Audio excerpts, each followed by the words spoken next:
सप्तमी में सम्मेद शिखर में लाड़ू चढ़ाने का क्या महत्व है। आज वर्तमान में बहुत ट्रेंड में है। हर व्यक्ति सम्मेद शिखर कब जाएगा? अधिकांशतः मोक्ष सप्तमी में। क्यों? क्योंकि उन्हें अपने गांव का, अपने नगर का लाड़ू नहीं चढ़ाना, उन्हें कहाँ का लाड़ू चढ़ाना है? सम्मेद शिखर का। तो भैया ने पूछा कि सम्मेद शिखर में लाड़ू चढ़ाने का या मोक्ष सप्तमी में जाने का क्या महत्व है? तो वैसा ही महत्व है जैसा कि अजितनाथ भगवान के निर्वाण कल्याणक में वहां लाड़ू चढ़ाते अथवा उस कल्याणक दिवस में वहां पर जाते। और केवल अजितनाथ ही नहीं, सुमतिनाथ, पदम प्रभु, सुपार्शनाथ, 24 में इतने सारे तीर्थंकर सम्मेद शिखर से वंदना मतलब मोक्ष को प्राप्त हुए। किसी के भी मोक्ष कल्याणक को मनाने अगर हम सम्मेद शिखर जाते हैं तो भी हमारे लिए वैसा ही पुण्य का संचय होता है जैसा कि मोक्ष सप्तमी में लाड़ू चढ़ाने का अथवा वहां जाने का पुण्य प्रभाव है। लेकिन आज वर्तमान में यह भी एक मूढ़ता बन गई।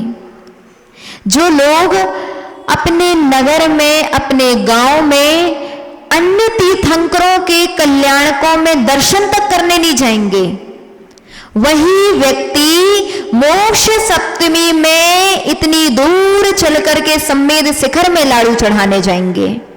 अरे भैया, आप अगर इतने ही भक्त हैं, इतनी ही आपकी भगवान के प्रति भक्ति है, तो वह भक्ति तब भी दिखना चाहिए जबकि अजितनाथ का, सुमतिनाथ का, शांतिनाथ का, कुंथुनाथ का, अरहनाथ का निर्वाण कल्याणक आए।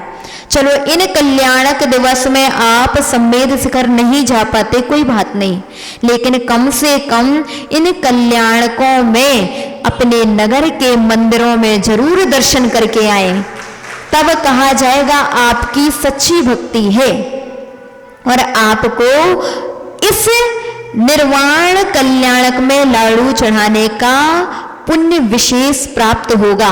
वरना केवल यह एक मूढ़ता के अंतर्गत आएगा कि आप भक्ति कर रहे हैं क्योंकि दुनिया जा रही है इसलिए हम जा रहे हैं। उनके भाव वहां लाड़ू चढ़ाने के नहीं है, लेकिन दुनिया जा रही है इसीलिए जाने के भाव बन रहे हैं। अतः इस बात का ध्यान रखें। अच्छी बात है आप मोक्ष सप्तमी में भगवान के चरणों में चढ़ाएं वहां लाड़ू, लेकिन अन्य तीर्थंकरों के कल्याणक में कम से कम अपने मंदिर में लाड़ू चढ़ाएं तो आपके लिए विशेष पुण्य का संचय होगा।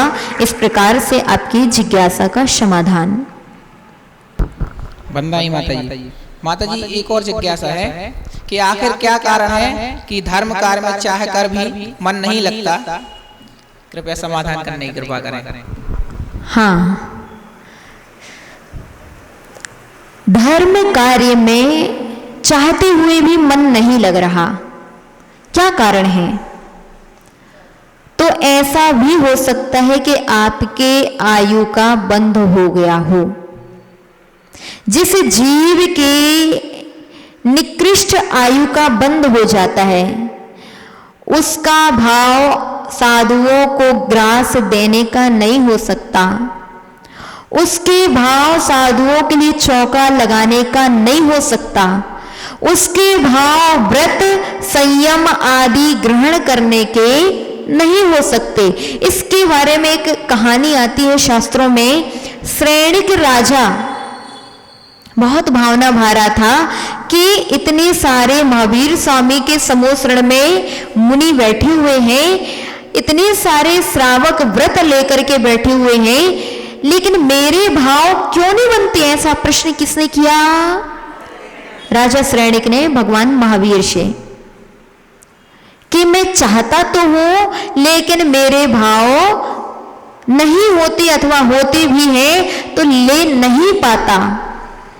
भगवान ने अपनी दिव्य देशना में कहा, क्योंकि तुम्हारी नरक आयु का बंद हो गया है, और जिसका नरक जैसी आयु का बंद हो जाता है उसके लिए कभी भी भाव होते ही नहीं कि हम साधु के लिए आहार दे लें, उसके भाव होते ही नहीं कि हम संयम धारण कर लें, अथवा होते भी हैं तो वह इस प्रकार की धार्मिक क्रियाएं नहीं कर पाता।